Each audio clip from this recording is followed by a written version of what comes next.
Good evening, everyone, and welcome back to the after show for episode 2 of Echoes of the Undying. This is our after show, which we are calling Echoes of the Episode. So we're going to sit here and talk about what happened, but as usual, we're going to start with stars and wishes. And this time I think we'll go in the other order, so that means ECAT, we're going to you first. Okay. Stars and wishes. I'm going to start with the wishes. Okay. Guys, we got to stop bad mouthing the dice before we start to play. I'm just saying. We're talking about intimidating our dice and beating them up, and they retaliated this game. I'm just saying. Oh, yeah. They started it. The first session, they were against us. Yep. Not like this, though. Nope. Okay. So anyway. 1 minor effect, 2 minor effects. So anyway, I started blasting. Anyway, so that's my wish. Stars to, I'm going to go with Ray and Matt for the gameplay that they were doing. That was a lot of fun. Yeah. Yep. I'm really enjoying the adversarial nature of their relationship at the moment. So yeah, there's my stars. There's my wish.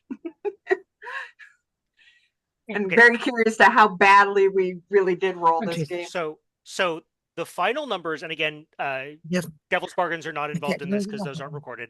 We had no major effects, 4 minor effects, and 7 nat ones. Wow. 7. Yep. Out of how many rolls? Oh, I don't know. I'm not going to say. We're recording 2.5 hours. Watching this. In 2.5 hours, we have that many. Yep. Yeah, that. Yeah, okay, I do ones in a row. Yeah, that's. Yeah, I mean, I do not do math. I do not do probability, but yeah, statistically, that is just not right. That sucks. Yep. All right, let's go next to Patrick.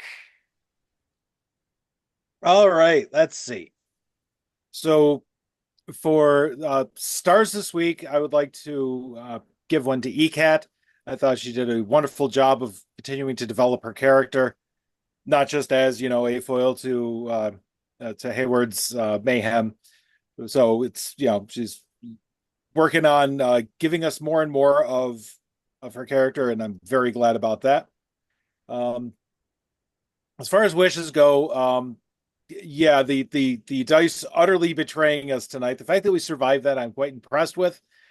We did manage to, survive the zombies in spite of every attempt by the thing to not allow us to, deal any damage or defend ourselves. So, yeah, hopefully the next reboot of the server or something will fix whatever was going on. It's obviously not us. I mean, we couldn't possibly be that bad, right? Now, I do feel the need to put a disclaimer on this that none of you guys even made it to impaired. Say, remember, you don't die until all 3 of your pools are at 0. None of you even made it to 0 in any of your pools. My speed pool was hanging on 1. Well, you spent that down there. You have no one to blame for that but yourself. Okay, let's not victim blame here. I was trying to dodge zombies. All right, let's go to Ray. Let's have something lighter, he said. Let's do a fantasy campaign, he said. Yeah. You all gave me such tragic and backstories. And a paladin whose entire goal is to rid the world of undead. I only work with what I got. Blaming. Next time I'll roll up a shiny, happy little unicorn loving character.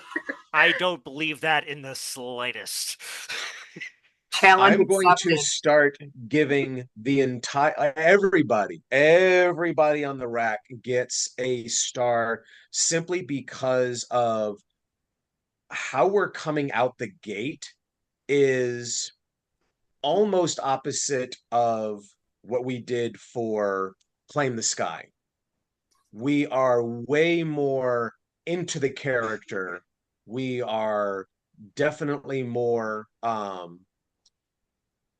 like taking the initiative and being and doing rather than kind of feeling out how we started last time. And I noticed the difference, and I think that's cool. That being said, my wish is for both myself and Takeedle to kind of figure out where he fits in, because the chemistry, additional star to ECAT and Matt, your chemistry, the way you team together is just, I mean, this is going to be an episodic, like every time it's like, wow, that was really cool. Y'all really worked well together.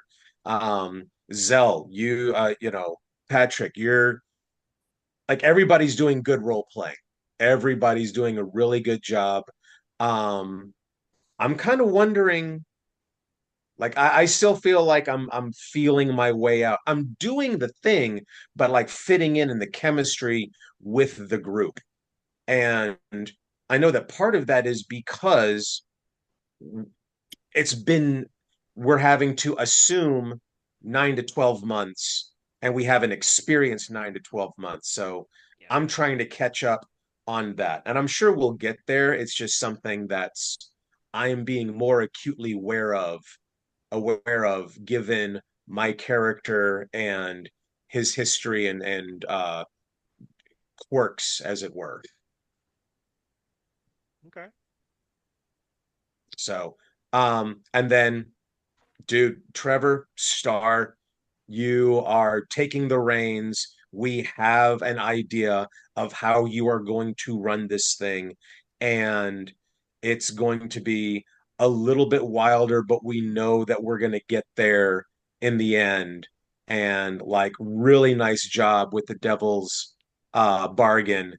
That's that is going to drive us. That is going to aid all of us in getting the story told rather than bogging down when we keep on rolling freaking ones. Yep. Moving over to Ray, did you do wishes? I My wish was is that is discovering the got it. chemistry Okay. with Takeedle and the rest of the party, Got it. and my connection with that in order to work together as that team and kind of feel it out. Okay. Julie. Well, I Ray especially I mean everybody great job with excuse me with the role playing. Ray, you're just absolutely cracking me up with I mean just oh my god. Just too friggin' funny.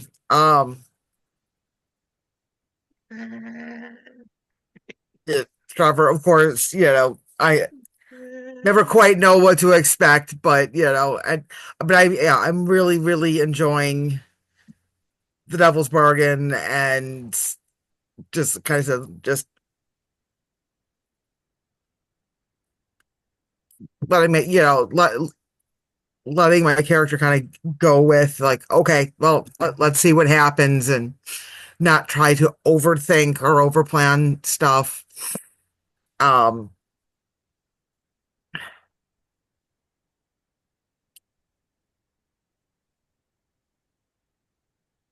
I'm not quite sure with the wishes. It's still very early, Okay. and so I'm still feeling my way through this character and differentiating her from the other couple ones and stuff. So Okay. All right. Matt. It me. And you get a star, and you get a star, and you. Well, I mean, yeah, I agree with Ray that we everything's clicking a lot faster, and definitely, both Julie and ECAT are giving us more of their character, and definitely have to give Ray a star for being a good sport and being a fun person to play off of in the various stuff. Uh, and definitely star to our lovely GM here. And thank you, thank you, thank you so much for course correcting and not doing the module says the monsters are statted this way, so y'all are gonna die. Um, No, uh, actually it was my mistake. The zombies actually had a lower speed defense uh, than I was having you guys roll against. So that was yeah. You guys should have been hitting them a little bit more often. yeah, it Yep, was it dark in was. the first Yep, episode. yep, absolutely. Something I don't know. And yeah, I want to see where this goes. I'm wishes also with my own characterization of Hereward. I'm kind of trying to thread the needle. First episode was really grim dark and trauma laden. This one was trying a bit more of, one part um Launchpad McQuack and two parts Jack Burton from Big Little Trouble. Big Trouble in Little China. Yeah. Thank you. Words, I have them. I can speak them. Um, but yeah, no, I'm having a whole lot of fun, and so I want to see this through to the end. Okay.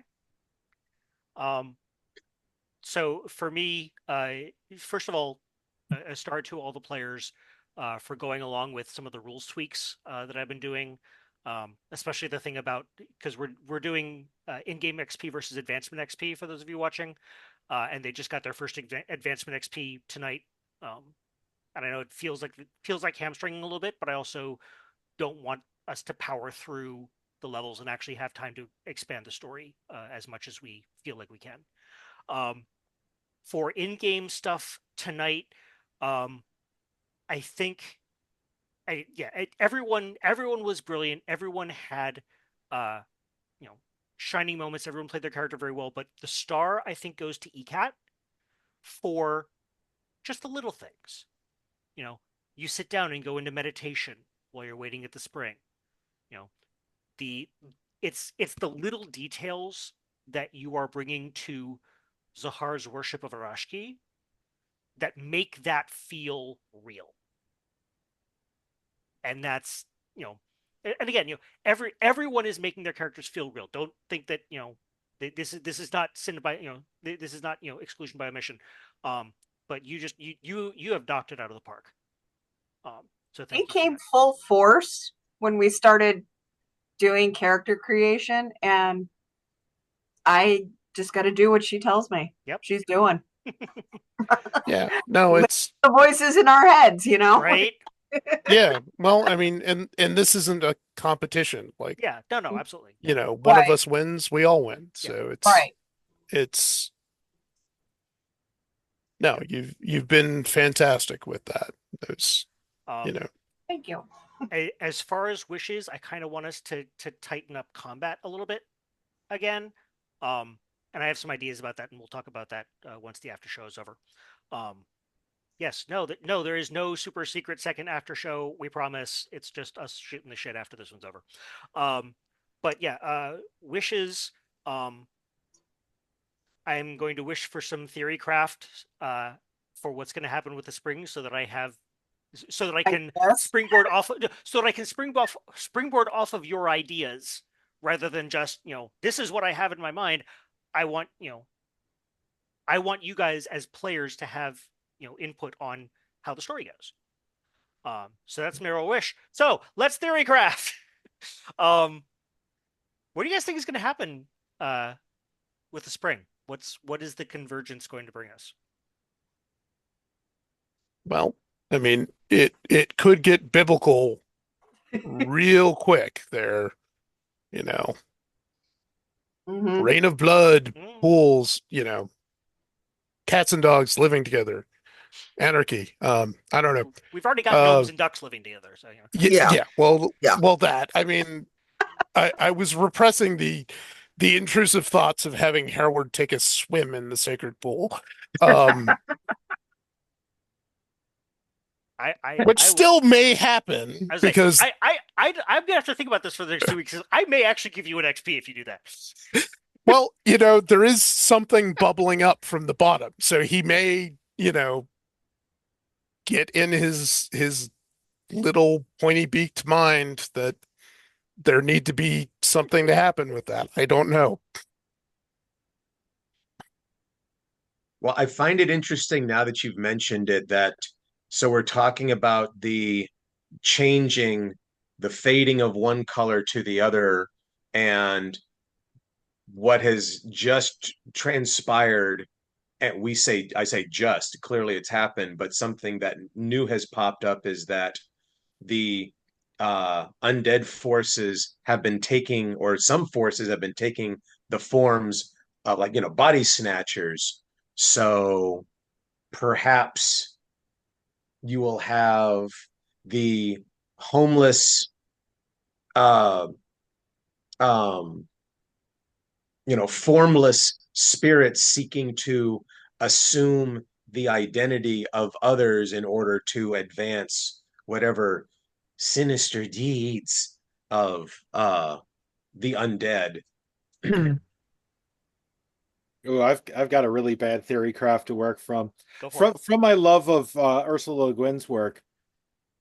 This is where I'm drawing the inspiration from. This is what we'll see is in the pool. We'll see an image of Zahar's god, and then as the moon shift, we'll see its opposite. So the god of death we'll see the shadow of the god of death, which is the god of undeath, coming to the forefront instead. Nice.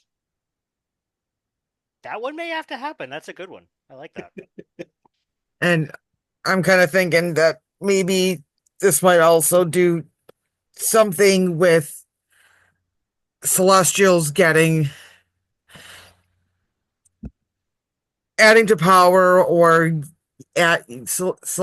Celestials who don't necessarily know they are what they are, all of a sudden being Okay. Yeah, words. And Yeah. And what's up with Celestials eating people's faces? Okay, I can't speak for myself on that one. I mean, that's just Yeah, Zahar's not overly keen on the fact that her goddess doesn't know what's going on with that's new to her. Yeah, that's not a warm fuzzy feeling. Going on the assumption, just based on her culture, that this god Irashki and Ishun have not just suddenly emerged into the pantheon. Yeah. Kind of thing. So it's not like, oh, we've got some new gods and goddesses. No, these have been around for quite a while, since the dawn of the pantheon. Yep. So yeah. All right. Those are some good. Anyone else? This or anything else? Anyone else was thrown into the mix?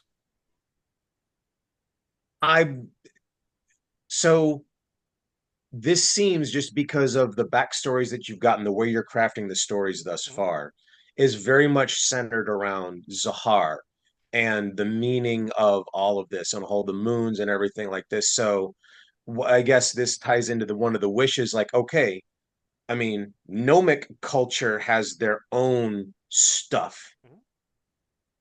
So what can I do? It's like, again, how to create so that it meshes, it doesn't take over and it doesn't fight against, but there's still cultural relevance, and not complaining, just again, it's observations. Yep. And different problems to solve in this campaign versus Claim the Sky. Yeah. Trust me, the next session, what happens, I already have some things in my mind, and trust me, it's not all going to be about Zahar, I promise. Yeah. And yeah, no. With the assumption Zahar has the belief that it's the gods all have different names. Mhm. Like she is absolutely convinced that the Sky Father is also the Lord of Light. Yeah, Her father is the paladin of and stuff. and yeah, like there's definitely parallels with Hereward's pantheon that he's sort of mapped onto Zahar's. So I guess there's a larger meta question of, are these all just masks of, The same various beings. aspects of the same beings, or are there just, like Neil Gaiman levels of just pantheons on pantheons on pantheons out there? Um, that'll be interesting to discover if we do. Um,